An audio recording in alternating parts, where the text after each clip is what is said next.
السلام علیکم. اختر مو مبارک شه ګرانو کتونکو. په دې هیله چې روغ وئ. په اختریز پروګرام کې به ځوانان ولرو چې اتڼ به راته وکړي، وطن به رایاد کړي او ښکلی اتڼ به یې وګورو. میلمه لرو او له میلمه سره به غورې وکړو، خواږه خواړه لرو، ټوکې ټکالې خبرې او د هر څه په دې اختریزه خپرونه کې را سره وګورئ. نو میلمه ته هم ستړي مه شئ وایو. میرخانه ستړی مه شئ. تاسو ستړي مه شئ.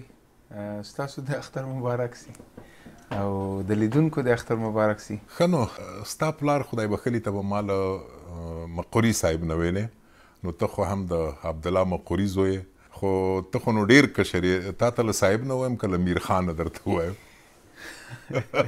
له مقوري نه که له میرخان نه؟ نه، دا د عمر خبره تاسو وکړه، ما ته بیخي میر ووایه بیا.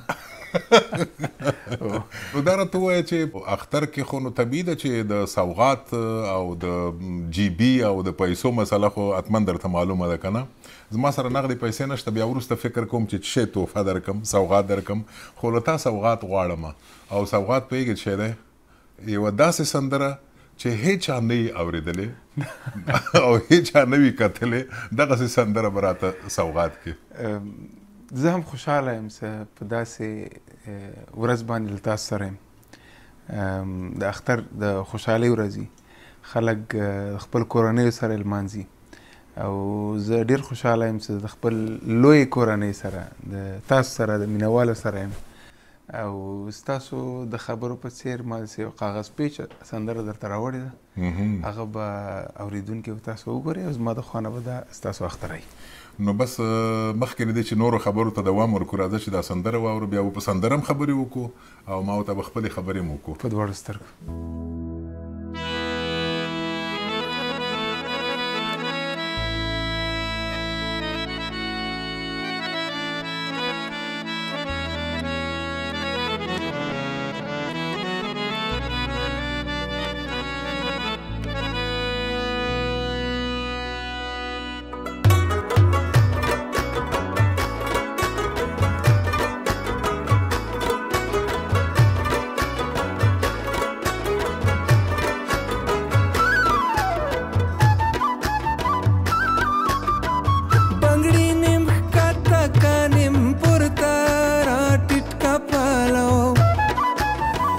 بدري جمالي ولا خوب ياما چپ خالی مروان دے سر ولگا وما ورا ٹٹکا پالو و بدري جمالي ولا خوب ياما و بدري جمالي ولا خوب ياما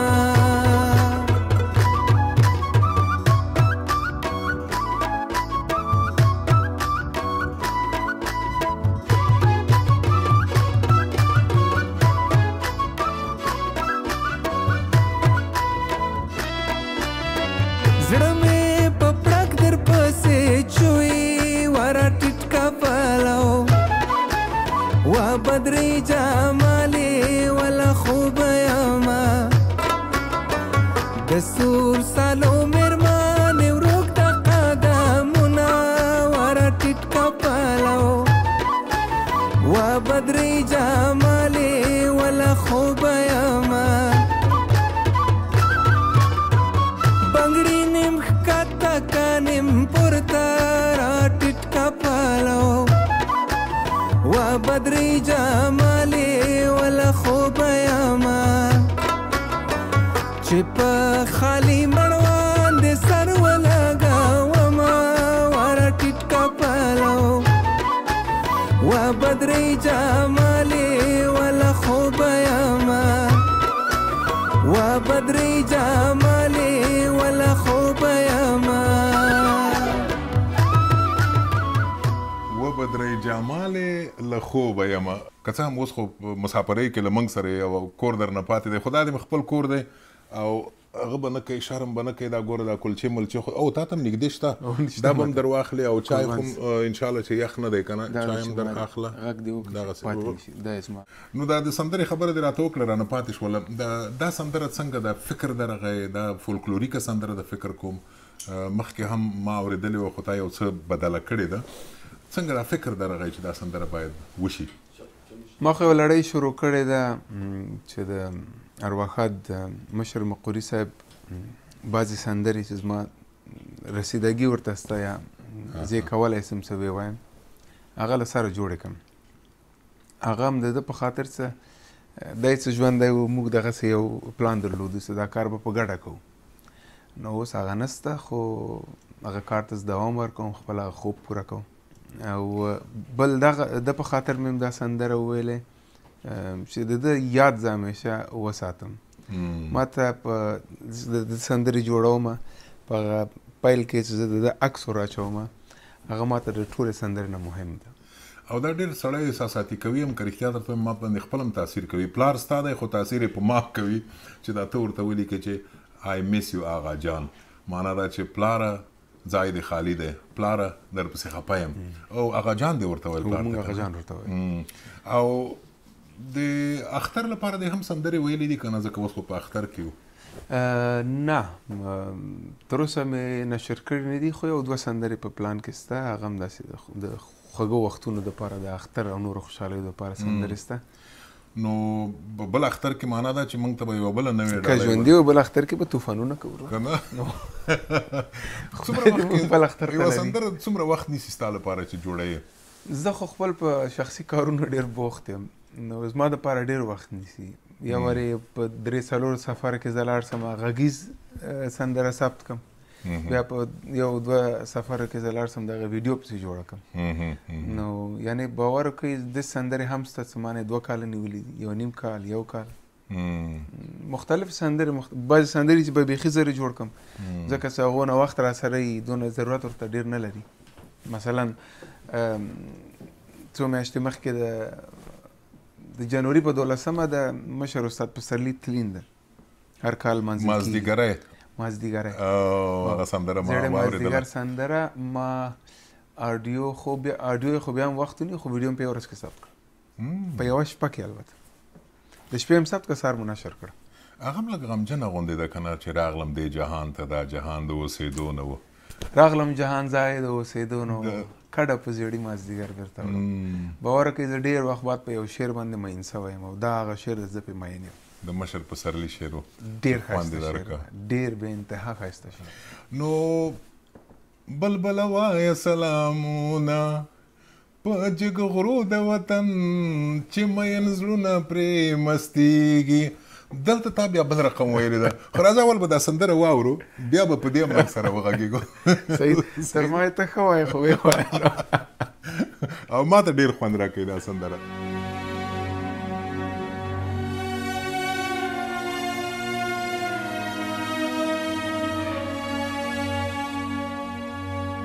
څو وار در نظر شم وطنه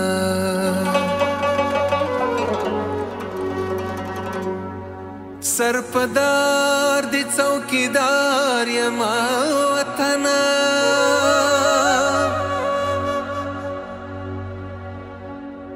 ستا تاوان او خپله ګټه چې څوک غواړي ترې بیزار یم وطن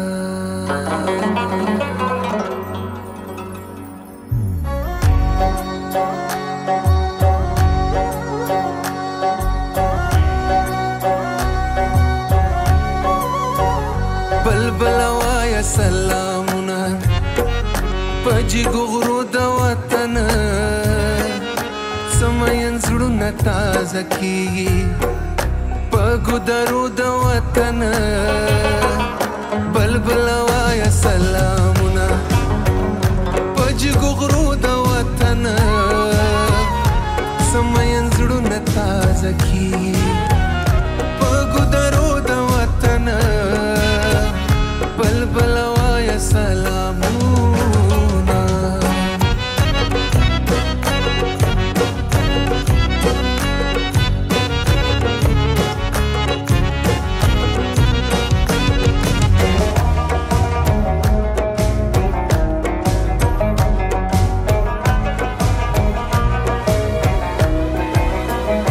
مسافر زړه مې نه صبرېږي د وطن بوټي مې یادېږي د وطن بوټي مې یادېږي مسافر زړه مې نه صبرېږي نو د وطن بوټي مې یادېږي د وطن بوټي مې یادېږي یو وار بغبرګ لاسونه ږدمه هو جان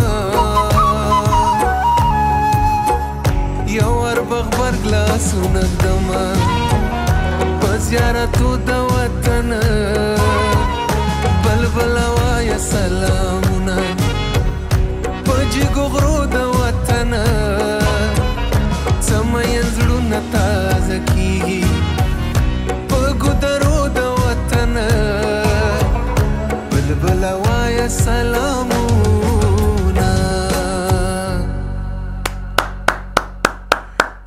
ډېر خوند یې وکړ، ډېره مننه. راځه کښېنه. مننه. ولا چې ما دا سندره د خدای بخلي مقوري په غږ کې اورېدلې وه او خوند یې کوه، ځکه د وطن خبره ده. دی هم دروند سړی و راباندې، ګران هم ما باندې، او تا چې وکړله بیا مې هغه یادونه را تازه شول. دا د یوه او یو بل داسې خوږ راته ولده شوې. دلیل یې دا و چې یو خو سندره، یو د وطن احساس، یو دا د سندرې سبک چې تا له خپل پلار هم ښه کړی دی، کېدای شي په دې خبره تا ته خوند هم درنه کړي چې له پلاره خو نه یم تکړه. بل یو نه پوهېږم چا درته ویلي دي که نه چې دغه برخه دی دا د پلار ته ډېره ورته ده، چا درته نه دي ویلي؟ نه، کله کله خلک وایي پوزه د پلار ته ورته ده، پوزه دې م ورته ده او شونډې او دغه برخه دې م ورته ده. نو زه نه پوهېږم، خو زه ډېر خوش قسمته یم که زما زما په وجود کې څه زما پلار ورته شوي، زه په ځان ډېر خوشبخته بولم. د پلار خبره دې چې وکړه، ما ته یې په یوه مرکه کې ویلي وو، دا د 2000 که 99 کال کې ما راډیوي مرکه ورسره کړې وه، او معمولا دا د هنرمندانو نه خو دا پوښتنه کېږي چې څو اولادونه لري او دوی به ستا په لاره لاړ شي که نه، دوی به هنرمندان شي که نه. ده ما ته ویلي چې نه. بیا څنګه هنر ته راغلی؟ سخته وه، ډېره سخته په دې وه چې ده نه غوښتل چې تاسو څنګه ویل، نه غوښتل چې موږ یو ورونه خویندې یو موسیقي ته نږدې سو، او بیا د ده کار د عملي کول دپاره ده په ژوند کې په کور کې زمزمه نه ده کړې، په کور ته یې باجه، طبله، هارمونیا، رباب نه ده راوړی، چېرې په غلطۍ کې زما ماشومان ساتري ورسره ونه کړي چې ویې نه ګوري. ما ډېر ځنډه پورې باجه نه ولیدل څه رقم وي. ده به موسیقي د باندې کوله، کور ته به موسیقي نه بغیر راغی. نو ما سره ډېر څو کاله مو د جنجال درلوده په موسیقي. ما پټ پټ یوه سندره دلته وایه، یوه هلته وایه، په منډه که وتښتېږه، بیا مه راځه کور ته 2-3 ورځې. دغه جنجال موږ درلوده. چې اجازه فکر کوم د ده په ژوند دې تا ته اجازه درکړه چې ویې وایه سندرې؟ د دوی د وفات نه 3-4 میاشتې مخکې ما په وزارت دفاع کې د سرباز په ورځ باندې د سرباز سندره رئیس صاحب غني ناست و، معاونین وو ورسره، سربازانو، جنرالانو، ټوله کابینه وه، رسمي دولتي خپرونه وه. ما د سرباز سندره وویله او هغه سندره مې ډېره خوښېده، ځکه چې زموږ د وطن سربازانو ته ما پرون هم احترام درلوده، نن هم لرم، او تر څو ژوندی یم هغو ته به احترام لرم. کله چې سندره خلاصه شوه کور ته راغلم، نو پلار مې راته بد ډېر وکتل چې ته یعنې سمېږې نه، ته اوس هم سندرې وایې، او ته م ورخطا شوې. ما ویل چې والا کار خراب شوی دی، نن خو ډېر جدي شوی. ما داسې غټ ځي کې هم سندره ویله که نه، رسوا مې کړه خبره بیخي. ما ویل سندره دې ولیده ښه یې وکړه، بده وه. نو ده لږ مسکی شو، راته ویل دلته راشه. چې ورغلم نو په غېږ کې ونیولم، مخ یې راته ښکل کړي، وایي رئیس جمهور درته څه وویل؟ ما ویل هغه هم په غېږ کې ونیولم، ما ته ویل چې آفرین د نر زوی همدغسې سندرې وایه. نو پلار مې بیا وویل چې ته د زما زوی او زما زوی باید رئیس جمهور د ځای راپورته کړي. نو آفرین دغسې درنې سندرې وایه، د نن نه بعد زه تا ته اجازه درکوم. او ډېرې سندرې ستا د پلار او ستا وطني سندرې دي اکثره، او کېدای شي د ګرانښت یو دلیل دا مې چې په خلکو ګرانې، د وطن په خلکو ګرانې. دې ته تاسې څه وایه؟ ته خو په کابل کې لوی شوی، ته به جلبي ورته وایې. زه جلبي والا یم. ته په کابل کې لوی شوی نه؟ زه 4 کلن وم چې د کابل نه ووتم بدبختانه. نو جالبه دا وه څه، زه یو ورځ مخکې ولاړم مکتب ته، زه په مکتب کې شامل کړم، 4-5 کلن به وم، مکتب کې شامل کړم. کاکودکستان زما په یاد نه ده خو یو چیرې خاله مې بوتلم په سبا بعد زه تللی وی او اوله ورځ مې وه په سبا قصه ګډوډه وه نو زه د مکتب د اولې ورځې نه محرومه سوی یم راځه چې د وطن سندره به دې واورو جلبۍ نه مخکې کباب او بیا به لږ تبصرام پې وکړو په همدې سندره باندې دا هېواد د مېړنو زلمیانو کور دی دا هېواد د مېړنو زلمیانو کور دی څوک چې بد ورلره ګوري مخ یې تور دی دا هېواد د مېړنو زلمیانو کور دی څوک چې بد ورلره ګوري مخ یې تور دی دا هېواد دا هېواد دا هېواد دا هېواد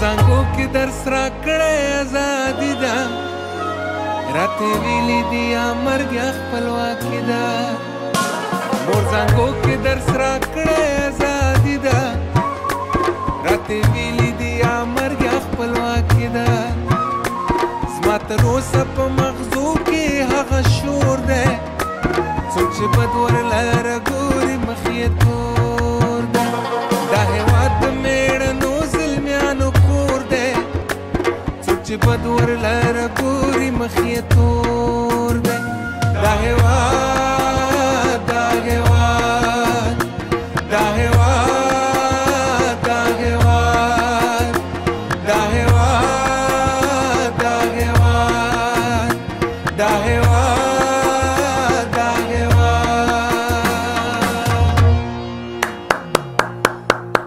هېواد او هغه هم د میرخان په ښکلي غږ کې مننه کور ودان دا خوندوره سندره وه موږ خو خوند پر اخلو خو په دې هیله چې زموږ کتونکي هم خوند واخلي د اختر ورځ ده او دا د خوشحالۍ سندرې په پښتو کې ولې کمې دي مثلا د اختر کې سندرې دومره ډېرې نه لرو په نوروز کې نه وي په ودونو کې حتی تر ډېرو وروستیو کلونو پورې مثلا د آستابیرو سندره په اصطلاح نه وه که نه که څه مې یوه سندره ده چې په بسم الله قدم راواخله ښایستې ناوه کوي دلیل څه دی ولې د غم سندرې ډېرې دي او د خوشحالۍ کمې نو مونږ چا خوشحالۍ ته نه یو پرېښي خو خوشحالي خپله سړی جوړوي ده ما ورته خوشحالي جوړه کړې ده داسې ولې نه جوړوي یو شیطان راځي تورمخی راځي دلته شیطاني کوي زما ستا خوشحالي په غم اړوي دغه مشکل ده شیطانت زیات ته فکر کې دلیل همدا دی نو هغه خو بیا تا کولی شي چې دا نورو غمجنو سندرو ته دې هم پرېنږدي نو هغه غمجنې څنګه وایي هغه یې په غم کې خو نور یې وایه پسې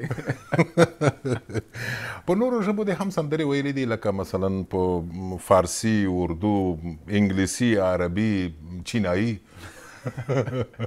په دري مې سندرې ویلي په فارسي باندې ولې نه خو زموږ دویمه ژبه ده زما اوله سندره دري سندره وه ما پښتو نه ده نشر کړې اوله او آخري دې وه مغه نه بیا مې یو بله مې ویلې 2 کاله بعد اوله سندره مې دري سندره وه په کابل کې مې شوټ کړه نشر هم کړه خوشبختانه هغې سندرې د وخت په آریانا تلویزیون ایوارډ شو وه په هغه کې د بهترین ویډیو جایزه هم ګټلې وه زما اولې سندرې بیا د هغه نه بعد ما اوله پښتو سندره ته د بښنې په نوم هغه مې ثبت کړه نو فارسي مې هم زده ده په عربي هم سندرې ویلی سم اوس خو په عربي هېواد کې مې اوسېږي نه عربي ژبه ښکلې ژبه هم ده هم شعر او ادب هم ډېر غني ده او زما خوښېږي هندي ویلی سم آفرین او د کرکټ سره دې هم مینه ده زه چې خبر یم زده دې دی که هسې زما غوندې دې مینه ده زما کرکټ زده نه دی خو مینه مې ورسره ډېره ده او دلایل یې نه وایم ولې ستا ولې زه په دې یقین لرم که زه چیرې سندرغاړی نه بیا ما کرکټ کوم تر دې حده پورې زه مینه لرم د کرکټ سره د افغان کرکټرانو سره په دې را باندې ګران دي یو خو زما د وطن استازولي کوي او په نری کوي هغسې لوبه کوي زما خوښېږي نو خو کرکټ زما جنون ده بیخي زه یو مثال درته وایم یو وخت تیر کال د افغانستان او د بنګلادیش لوبه وه د کرکټ موږ سیمی فاینل ته وتو. نو زه په دا وختو کې تللی وم تاجکستان ته، دا بلبلوایه سلامونه سندرې ویډیو مې جوړول هلته. خو بیا به هم زه سهار وختي 3 بجې 3:30 بجې راویښ سوم او لپټاپ ته به ناست وم، دا میچونه به مې کتل، لوبې به مې کتلې. نو سهار وختي راویښ سوم، دا لوبه خو تاسو ټول پوهېږئ ټولې لیونې کړي مونږ یې له کاره ایستلي یو. نو لوبه څه خلاصه سوه، ښه مې ورته وژړل، څه مې وژړل، زړه مې خالي کړه که نه، ځکه چې خو بیخي نور احساسات پاتې نو خو ژړا پاتې وه. ښه مې ورته وژړل. دا زما ملګری ده، خدای دې عمر ورکړي، شفیق قیام په تاجکستان کې اوسېږي، هغه ما ته داسې وکتل، وایي دونه جنون چې ته کرکټ سره لرې، که دونه جنون د موسیقي سره درلودی نن به ته مایکل جکسن وي. نو کرکټ زما جنون ده. ښه، لږ به تاسې په هنر هم راته وغږېږئ. معلومیږي چې تاسو هم ایډیټر یې، هم پروډیوسر یې، هم کمرمین یې، هم بزنسمن یې، هم سپورمن یې. نو دا کمالونه دې څنګه دي؟ او داسې خو نشي کېدی یوه ورځ چې داسې نه چې هر شار به کوې آخر به هېڅ شی هم نه شي. هماغسې نه سم. بیا به څه کوو؟ شوق مې ده د میډیا سره، د تلویزیون سره، دا خو ټول په سندره موسیقي کې راځي، انټرټینمنټ کې راځي، د سره مې شوق ده. او بیا ما 2 کاله په ملي تلویزیون کې کار وکړ، 2019 نه تر سقوطه پورې. نو هلته زه د لویو خپرونو مسؤل وم، په څنګ کې د میاخیل صاحب مشاور هم او کامرا او ایډیټینګ او پروډکشن ما هلته شروع کړ. هغه ځای نه مې زده کړل. نو اوس هم چې کله تلویزیوني خپرونو ته ځم، د دې نه مخکې زه پیشپزکي کوم د کابل د خلکو خبره. نو بل موسیقي مې شوق ده، د شوق نه موسیقي کوم، کاروبار کوم، بس روزي د کاروبار نه پیدا کوم. یوه سندره د خلک، زه خو نه پوهېږم، ته دا راته ووایه مثلا سندره څومره پیسې جوړوي، څومره لګښت پرې راځي او څومره ګټه درته کوي؟ زه خو په دې باور یم چې پښتو موسیقي مارکیټ نه لري، پښتو موسیقي پیسې نه ګټي، او آفرین دغه هنرمندانو څه هم پیسې ګټي پې، هم د خلکو د خوښیو مجالسو ته ځي. دا کار اسانه نه ده چې ته مایک ته ودرېږې او 4-5-6 ساعته سندرې ورته ووایه، او هغه هم د هغوی په خوښه. دا ډېر مشکل کار ده. افغانستان کې د موسیقي د رشد دپاره هیڅ وخت طالبي کار نه ده سوی. نو افغانستان کې چې نه کېږي، افغانستان د بهر خو کېږي، نه کېږي چې ته نو بل پلانی دا کار وکړي او په بهر کې موسیقۍ ته وده ورکړي؟ اوس فکر کوم یو څه هلې ځلې شروع سوي دي، ولې تر اوسه نه وو شوي. حتی ما دغه حده پورې اورېدلي دي چې دغه نوی جمهوریت څه په 2000 کال کې شروع سه، د وخت وزیر د اطلاعات فرهنګ یو هنرمند ورته ورغلی، هغه ته ویلي وو چې په دا کابل کې مې پرېښی، شکر وباسه. تاسو هنرمندان باید موږ یعنې له هنرمند سره مخکې هم داسې ناځواني کېده؟ پخوانه هېڅ وخت یې نه دي پرېښي. دا خو هنرمندان سرزوره خلک دي، شوقي خلک دي، او د ملت زور ورسره شته، خپل مینهوالي دي، علاقمندان دي دغو موسیقي اوري. کنه زه فکر کوم زموږ په هېواد کې به دا اوس څنګه هنرمند حالت و، همیشه به دغسې و. دا د ډیجیټل خبره چې موږ وکړه او ته لږ څه په دې کې هم لاس لرې، دې څومره مرسته در سره کړې ده ستا د سندرو په اغېزمنولو کې، په مشهورولو کې؟ ډیجیټل میډیا خو ډېره مرسته کړې ده هنرمندانو سره، بې انتها مرسته ته نه ډیجیټل میډیا کړې څه هغوی دوی په خپله سندره جوړه کړي، یوټیوب چینل باندې پورته کړي او خپل اورېدونکو ته وړاندې کړي. دا او پخوا خو به داسې وو چې د جمهوریت هم څه نوی شروع سوی و، ډیجیټل میډیا دغو نه وه. هنرمندان بېچارهګان به د سی ډي سره د تلویزیونو دروازو شاته ولاړ چې د سندره مې نشر کړه، بیا به یې دې نه پیسې اخیستلې، $200-300 که زه یې سندره نشروم. دا قصې ما د هنرمندانو نه اورېدلي دي. دلته بعضې د ګوتو په شمار هنرمندانو چې دغو سندرې به هغوی په خپل زړه باندې نشرولې، او دا ټول د یوه خبره دې کړې وبخه، یوه خبره دې کړې وه، هغه به له سندرې وروسته راته وکړې. تا یوه بله سندره مو اورو، هغه دا وه چې د اوپرا سټیج ته دې غوښتل چې کومه کیسه دې شروع کړې وه، هغه وروسته راته وکړه، فکر پرې وکړه چې څنګه به کېږي، څنګه ممکنه ده. خو راځه چې ستا یوه بله سندره واورو. تاسې له BBC اختریزه خپرونه ګورئ چې میرخان مقری پکې میلمه دی. میرخانه یوه بله سندره نه اورو؟ په دواړو سترګو.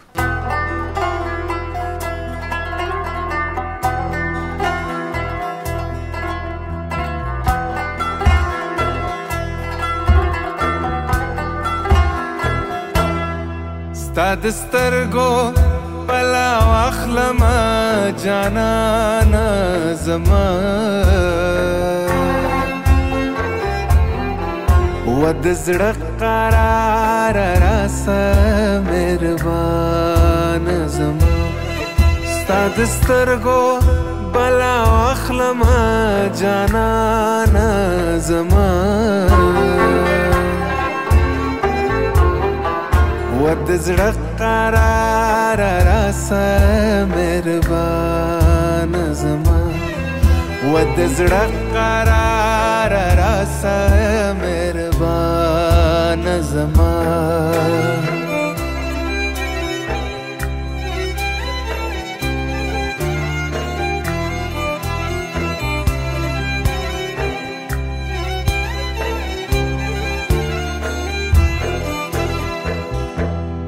د سر د سترګو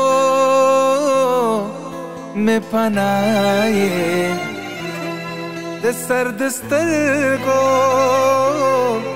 مې پناه یې د زړه په سترګو د زړه په سترګو دې هر وخت دیدن کومه و جانانا زما ود زړه قرار راسه مهربان زما ود زړه قرار راسه مهربان زما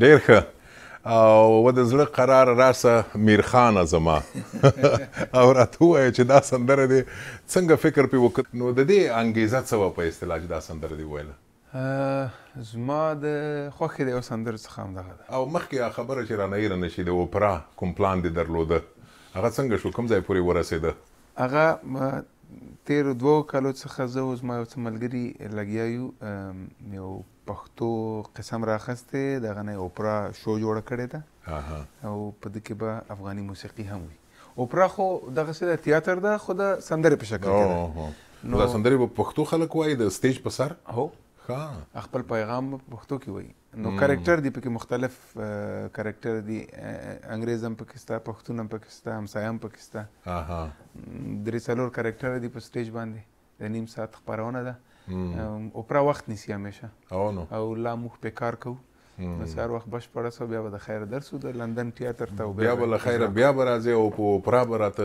غورې وکړې اوله سندره دې کله وویله څو کلن به وې سندرې دې شروع کړې کال پسې به نه ګرځو ډېر وړوکی د لالا دریا خبره دونه بچګه کوم بچګه خورد 2014 که 14 زه اول ور سټیج باندې وختم د زه ورته لالا دریا وایم تاسو ورته فرد دریا وایاست دغه سره په سټیج د دوهم غږ یا بیکینګ ووکالیسټ د ده مرستیال وي په اصطلاح و مرستیال اواز کې او سندره مې اول ور هلته شروع کړه هغه هم د پلار نه پټه پلار بیا خبر نه شو پې وروسته خبر شو ښه نو وخت هم په کمېدو دی خو دا به وکړو چې بې اتڼه پروګرام بې خونده دی بې اتڼه اختر بې خونده اختر بې خونده دی خو د اختر پروګرام ښیم نه او بل دا چې اتڼ وي او ګران دی وطن خوښه دی نه ده چې همدغه سندره چې ډېره مشهوره ده او خوند راکوي موږ ټولو ته دا سندره وکړو او زه به هم داسې لږ څو دقیقې اتڼ ته ورجګ شم نو مننه پروګرام خوند وکړه او ستا له راتګ نه مو خوند واخیسته اختر دې بیا ستا او د کتونکو ټولو مبارک شي نو په دې هیله چې کتونکي مو له پروګرام او له اتڼه هم خوند واخلي مننه ستاسو ماته وخت راکړه زه هم دلته لا وبللم او ماته مې عزت راکړه ژوندی اوسې پې ورځو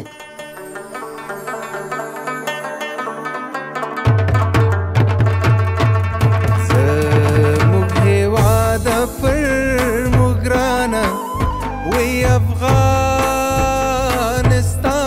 سر لتا قربانونه وی افغانستان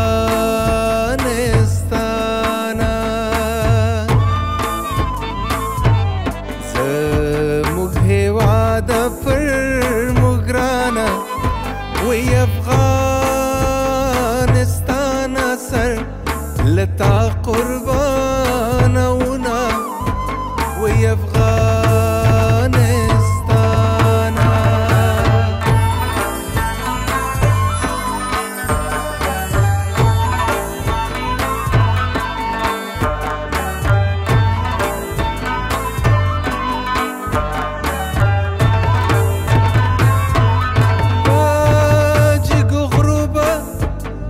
نازیگم وی افغانستانا در شاړو دښتو د جاریګم وی افغانستانا افغانستانا پر موږ ګرانه په پاکه غیږ کې دي زمریان روزه لیدینا وی افغانستانا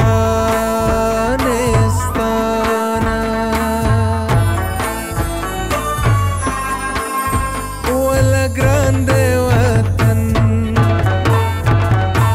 دا زموږ ناموس دی و ایمان دی وطن ولا ګران دی وطن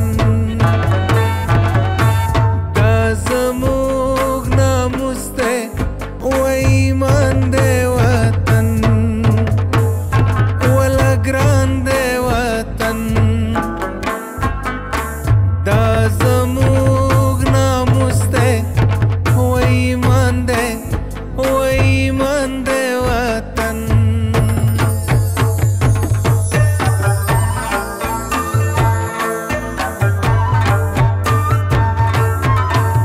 دشم وطنا ساجب شکلی شارونه دي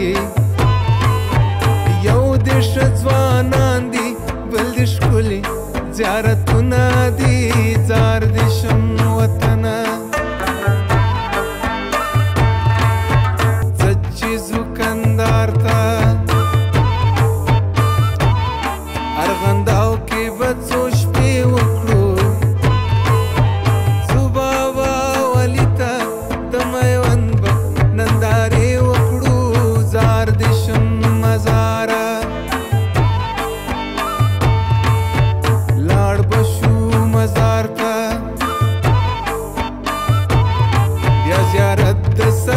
جان کو جنډه والا دلیوی پنوروز کې بمیلې کو زار دې شم پنشیرا لاړ بشو پنشیر تا په پروان کې وادم وکړو صوبه بدخشان ته راغستان کې بمیله وکړو زار دې شم پکتیانا زولوی پکتیا تا بیا به خوست کې یو څو شپې وکړو ځوځازي میدان ته د شنو غرو به تماشې وکړو زار دې شم وطنه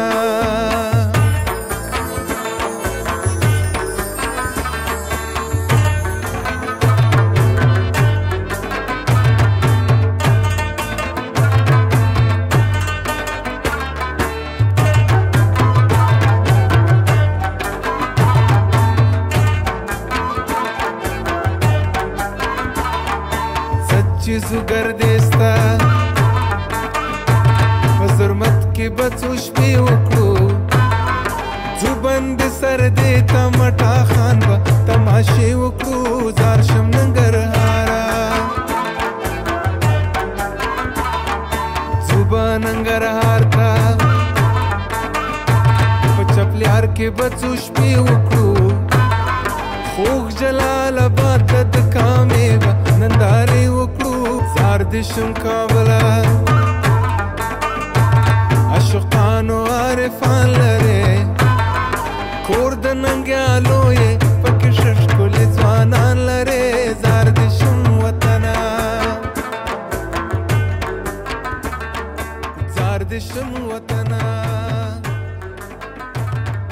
زار دې شم وطنا